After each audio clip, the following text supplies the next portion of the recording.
कल्पना कीजिए, साल 1952 की सर्दियों की एक सुबह की।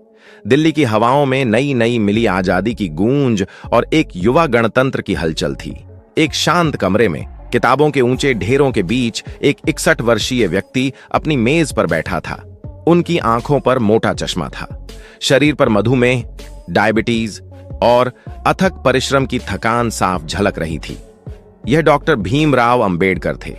कुछ ही महीने पहले सितंबर 1951 में उन्होंने हिंदू कोड बिल के मुद्दे पर पंडित नेहरू की कैबिनेट से कानून मंत्री के पद से भारी मन से इस्तीफा दे दिया था। वह बिल, जिसे वे महिलाओं को समान अधिकार दिलाने के लिए मील का पत्थर मानते थे, रूढ़िवादियों के विरोध के कारण पास नहीं हो सका था। उनके दिल में एक गहरी टीस थी, एक ऐसा दर्द जो सत्ता छीनने का नहीं बल्कि सामाजिक न्याय के एक बड़े अवसर के खो जाने का था। लेकिन आज उन्हें एक नई जंग के लिए तैयार होना था। उन्होंने अपना काला कोट पहना, जो उनके चौड़े कंधों पर न्याय की एक भारी चादर की तरह लग रहा था। वे सुप्रीम कोर्ट जा रहे थे, लेकिन इस बार सबसे बड़ा सदमा या कहें आश्चर्य यह था कि उनके मुवक्किल कोई शोषित, वंचित या मजदूर नहीं थे, बल्कि वे उत्तर प्रदेश और बिहार के ताकतवर जमींदार थे, जिनमें सबसे प्रमुख नाम था दरभंगा के महाराज कामेश्वर सिंह का। अदालत के गलियारों में फुसफुसाहट शुरू हो गई। पत्रकारों की कलमें रुक गईं। जो व्यक्ति जीवन भर सामंतवाद और जातिवाद से लड़ा, जो भूमिहीनों और दलितों का सबसे बड़ा रक्षक था, वह जमींदारी उन्मूलन के खिलाफ जमींदारों की पैरवी क्यों कर रहा था? क्या बाबा साहेब बदल गए थे? इस सवाल का जवाब उस दिन अदालत के कमरे में मिला, जिसने भारतीय न्यायपालिका को हमेशा के लिए बदल कर रख दिया।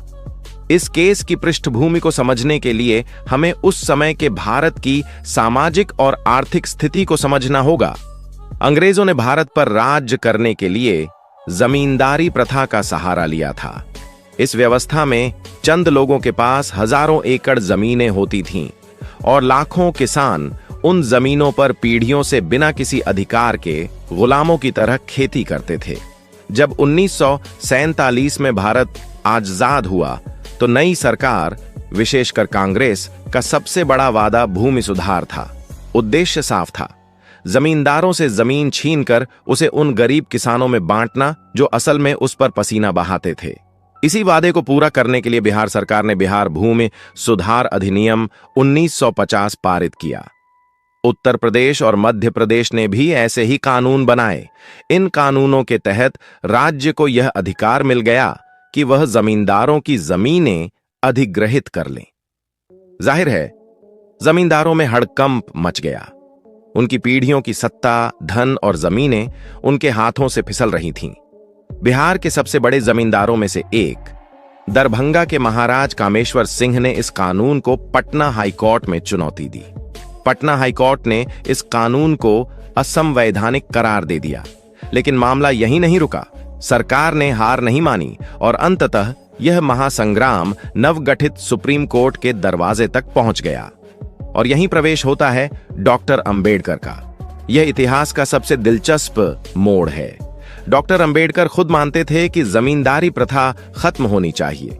उन्होंने तो संविधान सभा में यहां तक कहा था कि राज्य को जमीन और प्रमुख उद्योगों का राष्ट्रीयकरण कर देना चाहिए। फिर उन्होंने इस केस को क्यों लिया? इसका उत्तर उनके संविधानवाद में छिपा है।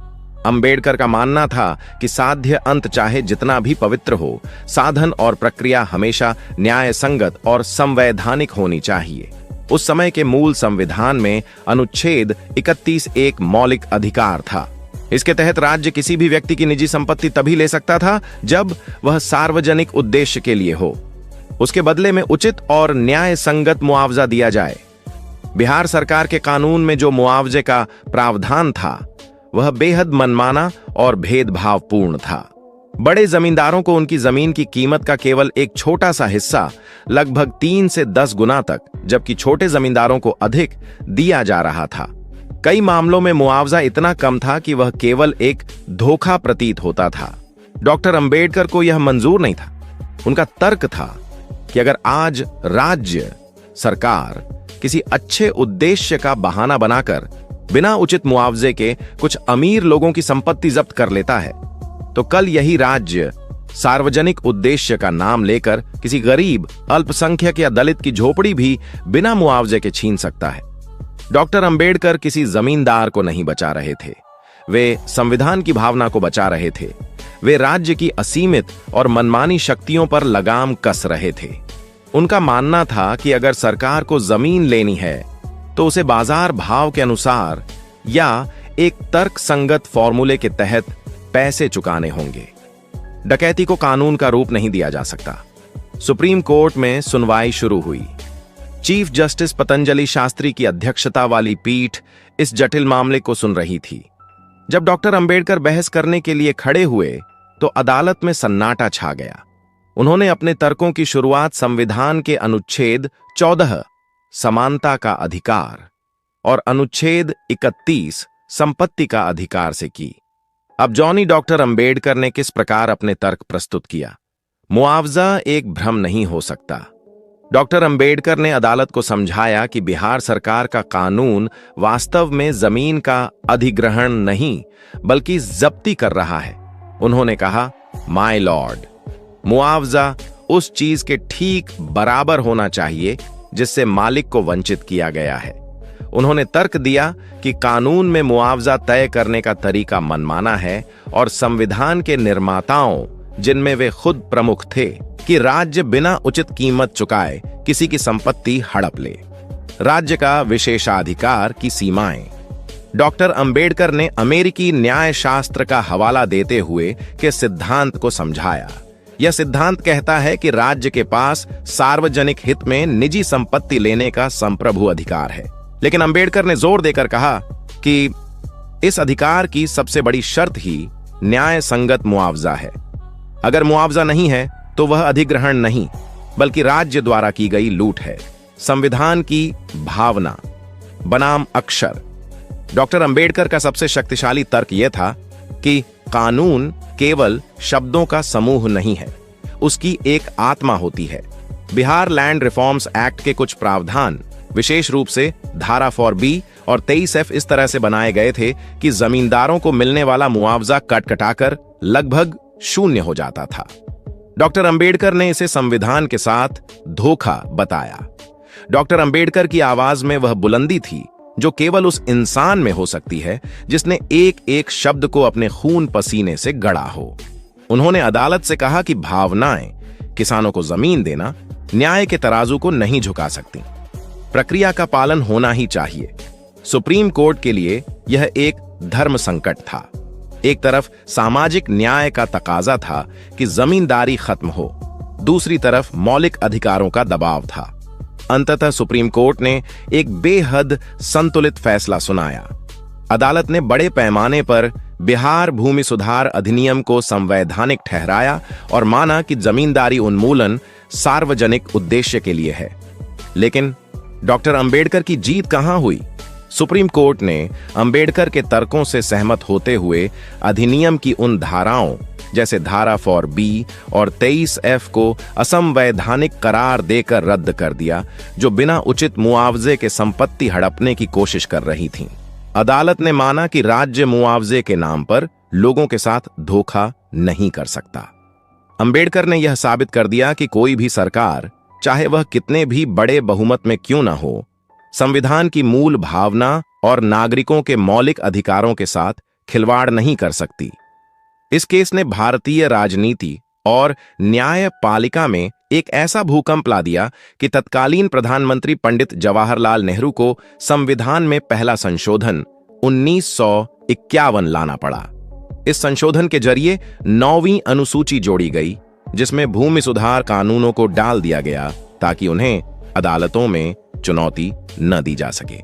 अंबेडकर इस संशोधन के भी सख्त खिलाफ थे, क्योंकि उनका मानना था कि न्यायपालिका की समीक्षा का अधिकार छीनना लोकतंत्र के लिए घातक है।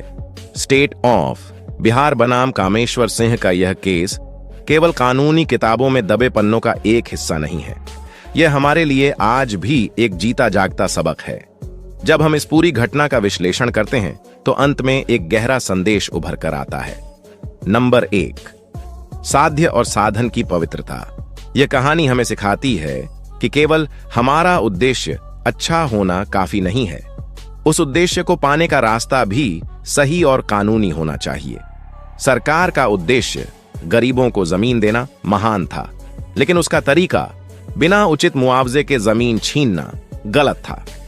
अंबेडकर ने हमें सिखाया कि रॉबिनहुड बनने का काम किसी चुनी हुई सरकार का नहीं हो सकता। सरकार को हमेशा कानून के दायरे में काम करना चाहिए।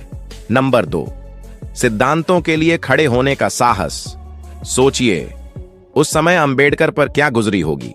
उनके राजनीतिक विरोधियों ने उन पर ताने कसे होंगे कि देखो, गरीबों का नेता अमीरों का वकील बन गया। लेकिन अंबेडकर ने लोकलुभावनवाद की परवाह नहीं की। एक सच्चा राजनेता और वकील वह होता है जो भीड़ की तालियों के लिए नहीं, बल्कि सही उसूलों के लिए लड़ता है। उन्होंने व्यक्तिगत छवि से ऊपर उठकर संविधान की रक्षा की। नंबर 3, राज्य की शक्तियों पर अंकुश। यह केस एक चेतावनी है। अगर हम किसी अच्छे काम के लिए सरकार को कानून तोड़ने या संविधान को बायपास करने की छूट दे देते हैं, तो हम अनजाने में एक तानाशाह को जन्म दे रहे होते हैं। आज वही असीमित शक्ति जमींदार के खिलाफ इस्तेमाल हुई, कल वह किसी आम नागरिक, किसी पत्रकार या किसी कमजोर वर्ग के खिलाफ इस्तेमाल हो सकती है। अब अंत में डॉक्टर BR अंबेडकर का 1952 के उस सर्द दिन अदालत में खड़े होकर जमींदारों के लिए लड़ना वास्तव में जमींदारों के लिए लड़ाई थी ही नहीं।